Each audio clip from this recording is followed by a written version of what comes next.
Hi friends welcome to Das education friends एबर सबुठ आपण समस्त लेटेस्ट इनफॉरमेशन आपण मैंने जानी Odisha subordinate staff selection commission और ट्रिपल एसएससी द्वारा आपंकर जो कंडक्ट होगा आपंकर 2629 SSD ST SC development department under में आसूबा आपंकर जिते गुड़ा टीजीटी पोस्ट अच्छे और एमसीटी पोस्ट अच्छे पाखापाखि 2629 पोस्ट पर आपंकर नोटिफिकेशन होता है आपण मैंने जानी आपंकर गत 5 मास है आपंकर पांच थर आपंकर ऑलरेडी डेट चेंज हो सारा आपंकर अप्लाई देखु आपंकर कौन कारण कौ कारण आपंकर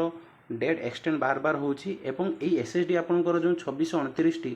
एसएसडी पोस्ट कैंसिल हेनी तो यार पूरा डिटेल डिस्कसन करवा जब फास्ट टाइम चैनल को विजिट करते लाइक शेयर सब्सक्राइब करेंगे पाखर थे बेल आइकन को प्रेस करेंगे संपूर्ण नोटिस आम पढ़ा देखु आपंकर डेट आज डेट नोटिस अच्छी 31 जुलाई नोटिस नंबर पड़ी 1220 एतिर आपंकर सेम कथा आसला पूर्व मास जमी आसाला आपंकर ठीक आपंकर अप्लाई डेट्र गोटे दिन पूर्व ही नोटिस आसूँ पांच थर आपंकर ना अप्लाई डेट को घुंचे दिगला धीरे धीरे घुंची घुंची जाऊँगी आपंकर ये जो घुंचबार मुख्य कारण कहि देखो ये आपंकर मेंशन करागला जोटा कि आपंकर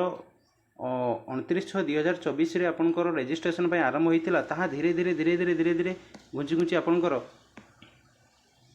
देखु गत मास आपंकर अगस्ट फास्ट माने फास्ट अगस्ट आपंकर अप्लाई हो बोली आपंकर एक्सटेंड होता आज पुणी आपंकर नोटिस आसी पहुँची आपंकर सेप्टेम्बर 1 रु आपंकर आरंभ होची SSD ST SC development department under आपंकर 2629 जो पोस्ट अच्छी से आपंकर अप्लाई डेट आपंकर सेप्टेम्बर पाखर आपंकर आरंभ होगापाई जाऊँगी तेणु अगस्ट मसरे आबार चान्स ना आपंकर पुणी आप ऑफिशियल नोटिस देखिले बर्तमान आपंकर क्वेश्चन होची जे कौन पाई एक्सटेंड होची बार बार आपण मैंने देखिए एमती एक्सटेंड हवा केबे टीचर रिक्रुटमेंट रे केबे ही नहीं फॉर दी फास्ट टाइम एमती होची कारण कौन आपण मैंने जानिथिबे आपनकर 2024 मसीह जो माने न्यू बैच अच्छी आपंकर से ओटीडी पास करना बर्तमान सुधा एमसीटी जितेबाला से अप्लाई करेंगे ओटीडी मैंडेटरी तेणु से लेटर से बार बार प्रेशर करुँच डेट को एक्सटेंड कर जाऊ जो मैंने 2024 न्यू बैच पिला अच्छा तेणु से लेटर पर ही ये डेरी होती सहित कही कि आपंकर आपण मैंने जानी आपंकर 9 तारीख रे 9 अगस्ट आपंकर ओटीडी हबार थिला बोथ पेपर 1 पेपर 2 जोटा कि आपंकर एक्सटेंड होती 17 तारीख को एक्सटेंड होती 17 तारीख आपंकर फाइनाल एवं 12 तारीख आपंकर एडमिट कार्ड आसो समस्त जानी तेणु वन्स आपंकर ओटीडी एग्जाम आपंकर सरी जाऊ OTT exam ones सरीगला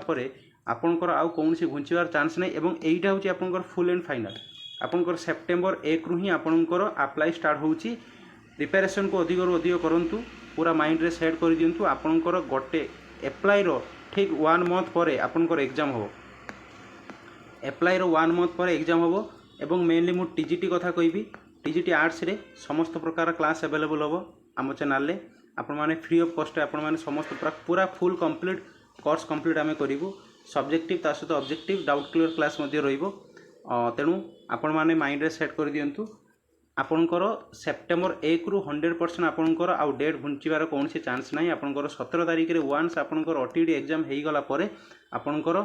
apply dates आरंभ हो फास्ट सेप्टेम्बर आपणकर स्टार्ट हो एवं आपणकर जो किसी पिला मते ऑलरेडी मेसेज कर सारी सर यही पोस्ट कौन कैंसिल हो कौन सी कैंसिल होवार चांसेस ना आपणकर गवर्नमेंट अप्रूव्ड कैबिनेट द्वारा अप्रूव तेणु आपंकर डेट एक्सटेंड होची एथिरे किसी असुविधा नहीं आपंकर जेहेतु ओटीडी पई आपंकर होची ओटीडी एग्जाम 17 तारीख रे अछि वन्स ओटीडी एग्जाम सरीला पर आपंकर ए 1 सेप्टेम्बर आपंकर आरंभ होबो सो निजर प्रिपरेशन को अधिक करंतु ऑल द वेरी बेस्ट विशेष यदि फर्स्ट टाइम पे चैनल को विजिट करथे लाइक शेयर सब्सक्राइब करिवे पाखरे थे बेल आइकन को प्रेस करिवे thanks for watching Das education.